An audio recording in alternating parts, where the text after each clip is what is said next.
अच्छा यार, पाकिस्तान दे विच जेरे अवाम रांदन या हुक्मरान रांदन, मैं को उन्हें दी समझ नहीं आती। मतलब जै को हुन जबरदस्ती जितवाया वेंदे ना, कोई कोई गैरतमंद हैं जेरे चाहदन के बिली असा हार गयूं, वो आख भी दिते ने के बिली यार असा जीते गए से पीटीआई दे उम्मीदवार जीत गया।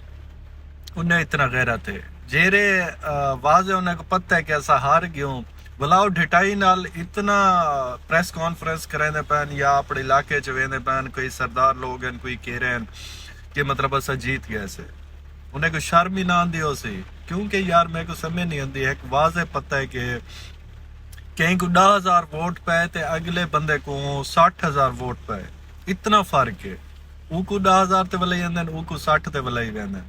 वो आपको सोचेना तो होते यार मैं को वैसे वोट मिले तो कहनी, लेकिन बस उत्तो वाली जेरी सरकार है ना, वो जबरदस्ती जितवे नहीं पई है।